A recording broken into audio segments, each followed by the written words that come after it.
I'm proud, Deputy Speaker, to represent the largest community of Australians born in Afghanistan of any MP in this parliament. Afghanistan is a diverse country, rich in cultural traditions and languages, with 14 ethnicities acknowledged in the national anthem, living alongside many other smaller ethnic groups and tribes. Modern Afghanistan has a proud but complex history, sadly marred by tragic cycles of violence. And while there'll never be a single view or truth on history, single view of history, no part of Afghanistan or Afghan society has been immune from violence or persecution, whether Pashtun, Hazara, Tajik, Uzbeks or any other of the ethnic groups. While Australia's relationship with the state of Afghanistan endures, Australia has no intention of accrediting a representative of the Taliban or establishing diplomatic relations with the Taliban. I'm pleased, though, to have formed a new parliamentary friendship group for the people of Afghanistan. This group is to express Australia's support for the people of Afghanistan and to serve as a forum for parliamentarians to engage with advocacy groups, including those working on refugee issues, human rights, women and girls, and international engagement, on issues related to the ongoing humanitarian and economic crisis in Afghanistan and across the broader region, with millions of Afghans displaced. I'll write shortly to all members and senators inviting them to participate.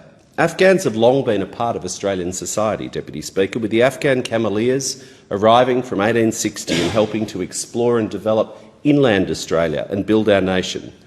Now, while relatively small in numbers in Australia, subsequent waves of migration from Afghanistan have enriched our country, including people coming as skilled migrants, business migrants, students, and more recently as humanitarian migrants fleeing bloodshed and repression of the Taliban, again since 2021.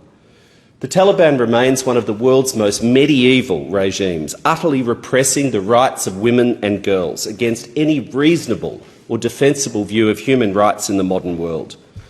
Since 2021, Australia has provided more than $260 million in humanitarian and basic needs assistance to Afghanistan, with a strong focus on women and girls.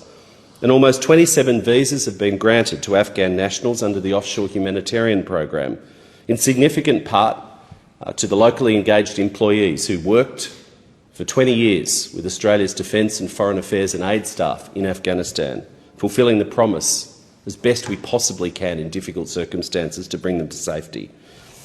It comes amidst in the year that we mark the 1 millionth humanitarian migrant that Australia's welcomed since World War II, a bipartisan endeavour over decades.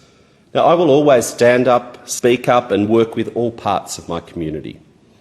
Like any responsible leader in Australia, I've never sought and never will seek to weaponise ethnic or religious divisions.